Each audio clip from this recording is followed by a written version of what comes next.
Oh. Okay, let's see where we can go a little bit. Dear Mooji, I've had several awakening experience.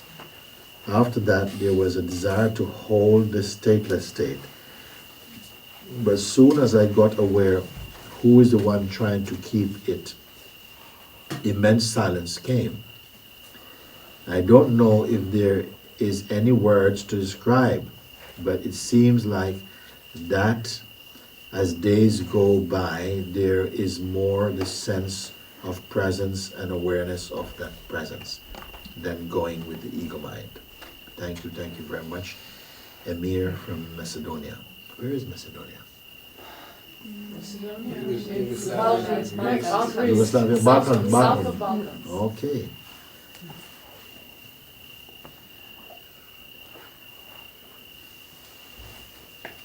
Several awakening experience. After that, there was a desire to hold the stateless state. But soon as I got aware who is the one trying to keep it, immense silence came. Yes. I don't know if there is any words to describe, but it seems like that as days goes by, there is more the sense of presence and awareness of that presence than going with the ego mind. So now the attraction is not to go with the ego mind.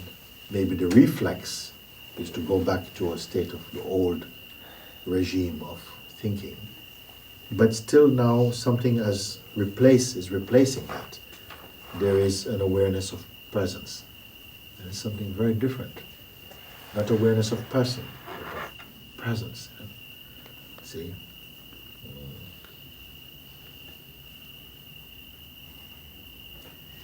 As soon as that sense of presence, becoming more and more fascinated with itself, it begins to marinate in itself.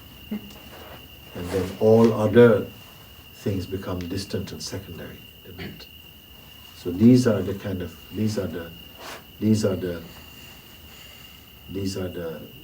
early signs. You're giving birth to yourself.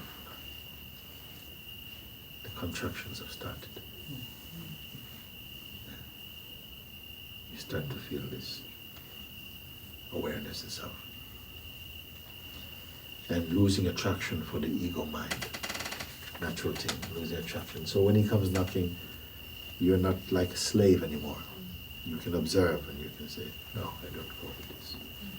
This is your, again, winning yourself back. Dear Mooji, ever since watching your response to the letter about evil spirits, I have been scared to meditate.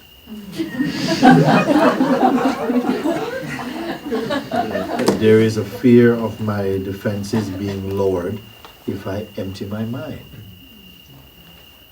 I have never believed in evil spirits or experienced anything like that before. But when you said these things can actually happen, I felt an intense fear arise. Please help clear up my confusion. Thank you, Larry. So you have put the text, but you have to put the context of what I was speaking about, because I'm not so much inclined to talk about these things. Sometimes people call and they say that they feel possessed or something is troubling them, and maybe I may make some reference to that.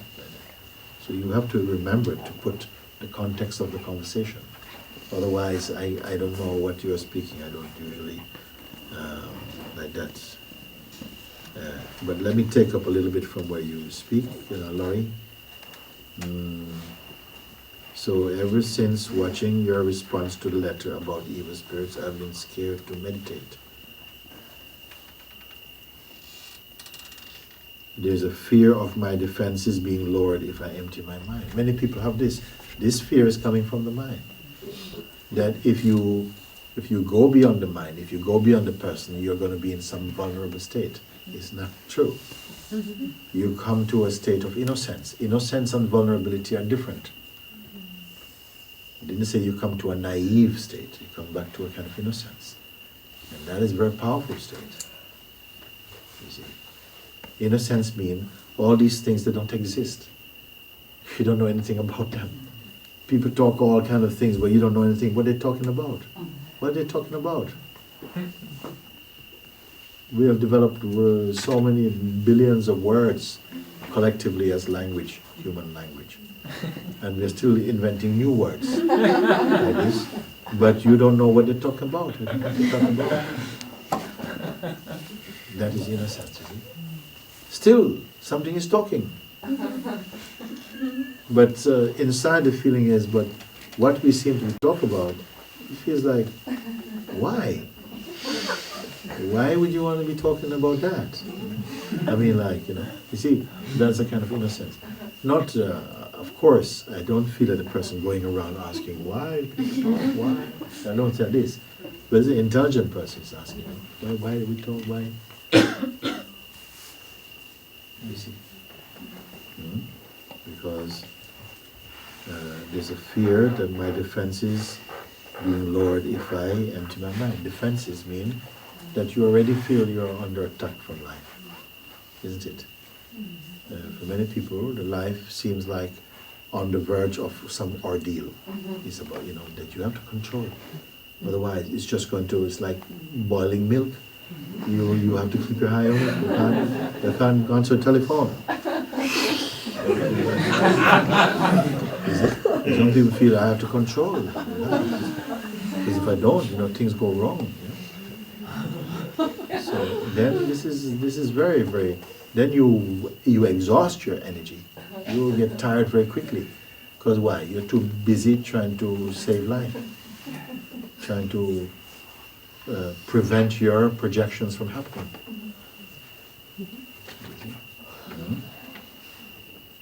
So even to meditate, I won't take the risk to meditate, because that's the culprit. When I meditate, my mind becomes empty, then I'm vulnerable. So if you believe this thought, where can you go from here? Nothing, you're finished. Meditate is meant to mean to bring you again into your silence, into your essence. And then fear is there. How can fear be there? So it's not like that. It's somehow some false notions are still living there. So I've never believed in evil spirits or experienced anything like that before. Well, I am so surprised. You don't believe in evil spirits? Many of them are still walking around in bodies, so what's there you talking? Evil spirit doesn't have to be dead.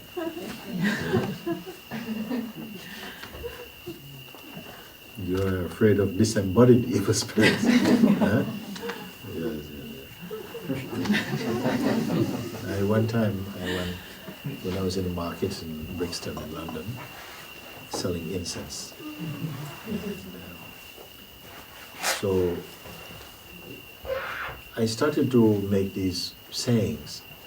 I'd write on a little piece of paper, like tiny piece of paper, and then I'd roll them up, cut them and roll them up into some sort of like toothpicks, roll them like this.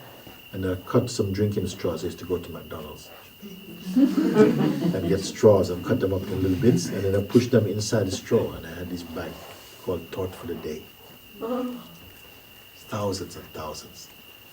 And any friend come to my house, they would sit sometime and keep rolling these little, like these Thought for the Days.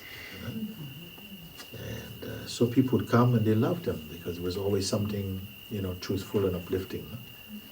But then also many types of people approach,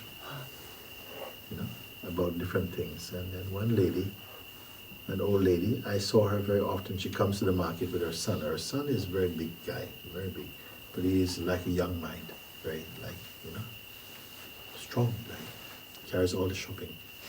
And I saw her one day and she had this thing around her neck, like a collar. And so I said to her, "Are you okay, Auntie? Everything okay?" She said, yes. I was coming to see you because I want to know if you can give me something. I said, "Why? What happened to you?" He says, "Well, my husband, he tried to kill me last night. Came in the room. For no reason, no explained thing, he was choking me on the bed, choking me on my bed. And if it wasn't for my son, he would finish me off, he would kill me. This man is a very wicked man. He was wicked when he was alive, and he's still wicked now.